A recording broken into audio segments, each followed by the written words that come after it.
वाल्मीकि जी बोले कि जब इस प्रकार दशरथ जी ने महादीन और अधैर्य होकर कहा तो विश्वामित्र जी क्रोध करने लगे। क्रोध करके कहने लगे कि हे राजन, तुम अपने धर्म का स्मरण करो।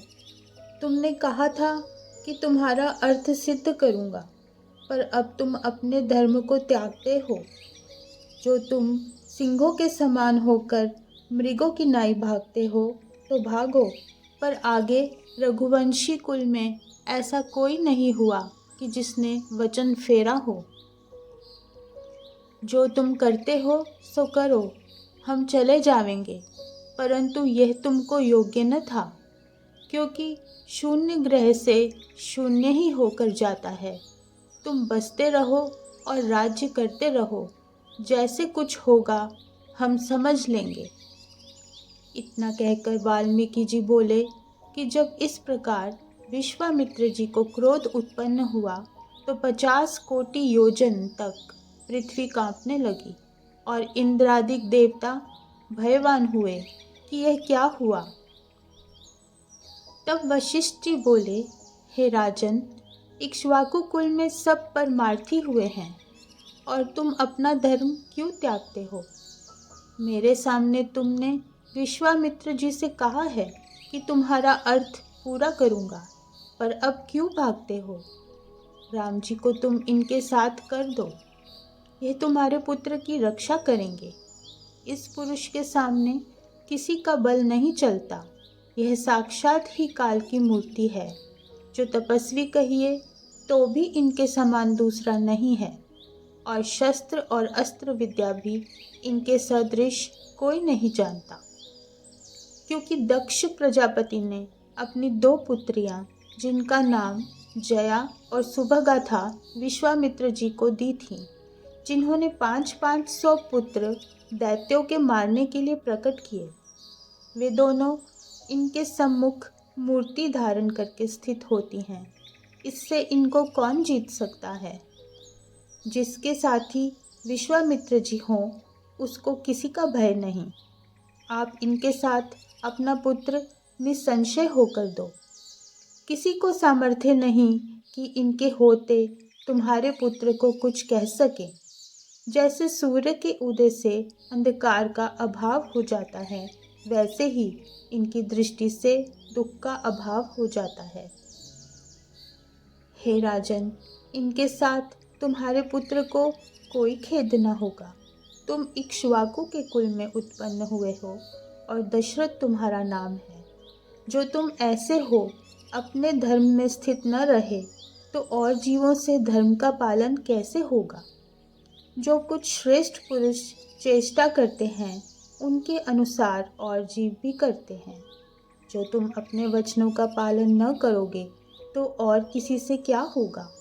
तुम्हारे कुल में अपने वचन से कोई नहीं फिरा, इससे अपने धर्म का त्यागना योग्य नहीं। यदि तुम दैत्यों के भय से शोकवान हो तो मत हो। कदाचित मूर्तिधारी काल आकर स्थित हो तो भी विश्वामित्र के होते तुम्हारे पुत्र को कुछ भय न होगा। तुम शोक मत करो और अपने पुत्र को इनके साथ कर दो। जो तुम अपना पुत्र न दोगे तो तुम्हारा 2 प्रकार का धर्म नष्ट होगा। एक धर्म यह कि कूप, बावली और ताल जो बनवाए हैं, उनका पुण्य नष्ट हो जाएगा। दूसरे यह कि तप, व्रत, यज्ञ, दान, स्नान आदि क्रिया का फल भी नष्ट होकर तुम्हारा ग्रह अर्थहीन हो जाएगा। इससे मोह और शोक को छोड़ और धर्म को स्मरण करके राम जी को इनके साथ कर दो तो तुम्हारे सब कार्य सफल होंगे। हे राजन, इस प्रकार जो तुम्हें करना था तो प्रथम ही विचार करके कहते, क्योंकि विचार किए बिना काम करने का परिणाम दुख ही होता है। इतना कहकर वाल्मीकि जी बोले, हे भारद्वाज, जब इस प्रकार वशिष्ठ जी ने कहा तो राजा दशरथ धैर्यवान हुए और भृत्यों में जो श्रेष्ठ भृत्य था उसको बुलाकर, हे महाबाहो, राम जी को ले आओ। उनके साथ जो चाकर बाहर आने जाने वाला और छल से रहित था, राजा की आज्ञा लेकर राम जी के निकट गया और एक मुहूर्त पीछे आकर कहने लगा, हे देव, राम जी तो बड़ी चिंता में बैठे हैं।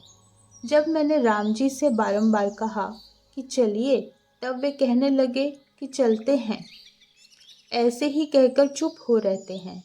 दूत का ये वचन सुन राजा ने कहा कि राम जी के मंत्री और सब नौकरों को बुलाओ। और जब वे सब निकट आए तो राजा ने आदर और युक्ति पूर्वक कोमल और सुंदर वचन मंत्री से इस भांति कहा कि हे राम जी के प्यारे, राम जी की क्या दशा है और ऐसी दशा क्यों कर हुई है, सो सब क्रम से कहो।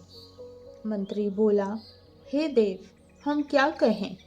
हम अति चिंता से केवल आकार और प्राण सहित दिखते हैं, किंतु मृतक के समान हैं, क्योंकि हमारे स्वामी राम जी बड़ी चिंता में हैं। हे राजन, जिस दिन से रघुनाथ जी तीर्थ करके आए हैं, उस दिन से चिंता को प्राप्त हुए हैं। जब हम उत्तम भोजन और पान करने और पहनने और देखने के पदार्थ ले जाते हैं, तो उनको देखकर वे किसी प्रकार प्रसन्न नहीं होते। वे तो ऐसी चिंता में लीन हैं कि देखते भी नहीं, और जो देखते हैं तो क्रोध करके सुखदायी पदार्थों का निरादर करते हैं। अंतःपुर में अब उनकी माता नाना प्रकार के हीरे और मणि के भूषण देती है, तो उनको भी डाल देते हैं अथवा किसी निर्धन को दे देते हैं। प्रसन्न किसी पदार्थ से नहीं होते।